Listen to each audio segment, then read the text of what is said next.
یہ تو الیکشن ہے، اس میں ہار اور جیت ہونی ہے۔ ہم صحافیوں میں یہ بات بڑی پائی جاتی ہے کہ ہم ایک دوسرے کی ٹانگ کھینچنا شروع کر دیتے ہیں، جو کہ انتہائی شرمناک بات ہے۔ اور کسی صحافی کو کوئی مشکل پیش آتی تھی تو ارشد انصاری ان کے شانہ بشانہ کھڑے ہوتے تھے۔ کسی تھانہ میں مشکل پیش آئی تو ارشد انصاری صفحے اول نظر آئے۔ انہوں نے کبھی بھی کسی سے بد اخلاقی نہیں کی، کبھی بھی کوئی ایسی بات نہیں کی جس سے صحافی کی دل آزاری ہو۔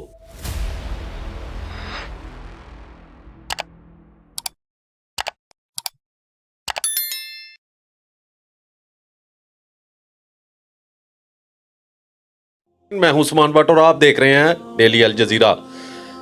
آج ہم پریس کلب لاہور کے الیکشن کے متعلق بات کریں گے اور آپ کو یہ آگاہ کریں گے کہ 2024 کا الیکشن آ چکا ہے اور کل الیکشن ہے، اور ہر طرف جو اکثریت ہے وہ آواز ہے ارشد انصاری کی، کیونکہ ارشد انصاری صحافیوں کے دکھ درد میں ساتھ چلتے ہیں، ان کے دکھ درد میں شریک ہوتے ہیں۔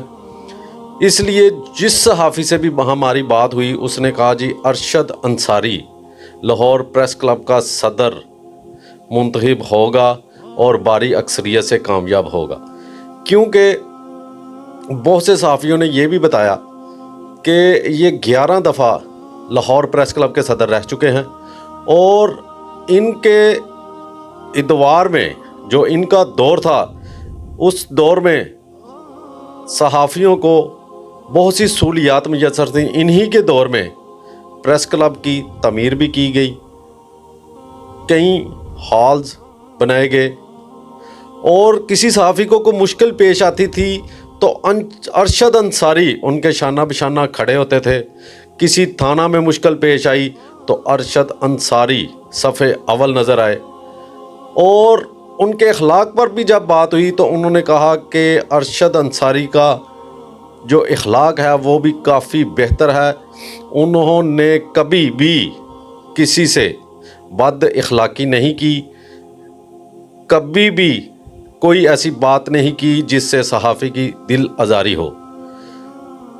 دوسرے گروپ میں بھی لوگ مد مقابل ہیں، لیکن ارشد انصاری کی جو آواز ہے وہ یہی آواز آ رہی ہے کہ وہ بھاری اکثریت سے کامیاب ہوں گے۔ دوسری بات میں یہ کرتا چلوں، یہ تو الیکشن ہے، اس میں ہار اور جیت ہونی ہے۔ جب دو سیاسی پارٹیاں ہوں، کوئی بھی الیکشن ہو، کسی یونین کا الیکشن ہو، دو پارٹیاں آمنے سامنے ہوتی ہیں، ان میں سے ایک نے جیتنا ہوتا ہے، لیکن اس جیت ہار کے بعد جو مخالفتیں ہوتی ہیں وہ وہیں پہ ختم کر دینی چاہیے۔ لیکن ہم صحافیوں میں یہ بات بڑی پائی جاتی ہے کہ ہم ایک دوسرے کی ٹانگ کھینچنا شروع کر دیتے ہیں، جو کہ انتہائی شرمناک بات ہے۔ آپ وکلا کو دیکھ لیں، آپ کسی اور یونین کو دیکھ لیں کہ اگر ان کے ساتھ کوئی مسئلہ ہو تو وہ سب یکجاں ایک جگہ پر اکٹھے ہو جاتے ہیں۔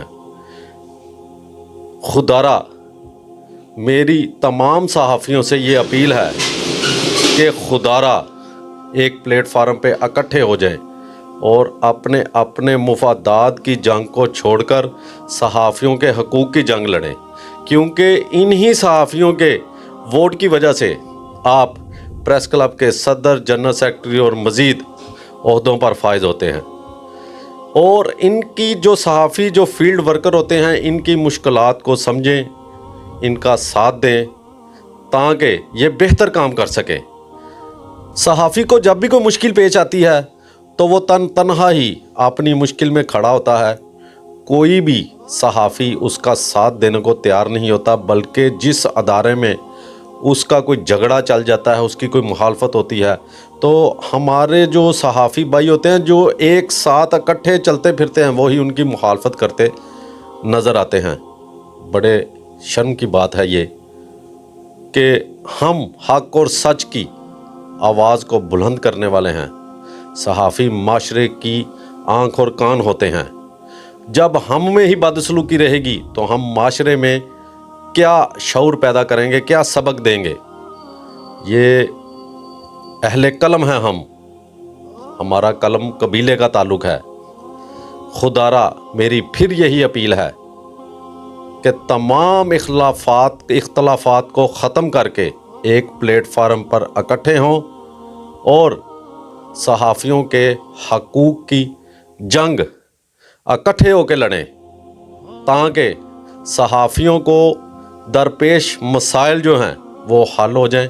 آج ڈسٹرکٹ کشمور پریس کلب کے بھی الیکشن تھے، جہاں پر نایت اللہ ملک جو وائس آف جرنلسٹ پاکستان کے ضلعی صدر بھی ہیں وہاں پر، وہ بلا مقابلہ پریس کلب کشمور کے صدر منتخب ہوئے۔ یہ بھی ان کی اچھائی تھی کہ وہ صحافیوں کی وہاں آواز بنتے تھے اور ان کے مد مقابل کوئی کھڑا ہی نہیں ہوا۔ پاکستان میں صحافیوں کو یکجا ہونے کی ضرورت ہے، اور وائس آف جرنلسٹ جو ہے وہ صحافیوں کے حقوق کی جنگ لڑتی ہے۔ کوئی پرنٹ میڈیا کا صحافی ہو یا الیکٹرانک میڈیا کا صحافی ہو، یہ جو یونین ہے یہ اس کے ساتھ کھڑی ہوتی ہے۔ اور وائس آف جرنلسٹ نے اور اس کے مرکزی صدر زیارت خان نے بھی ارشد انصاری کی حمایت کا اعلان کیا ہے، اور انہوں نے یہ بھی کہا کہ ہم ارشد انصاری کو بھاری اکثریت سے کامیاب کروائیں گے۔ آخر میں پھر یہی بات کرتا چلوں کہ ارشد انصاری کی آواز اس لیے ہر صحافی بلند کر رہا ہے کہ وہ تمام صحافیوں کے ساتھ کھڑا ہوتا ہے۔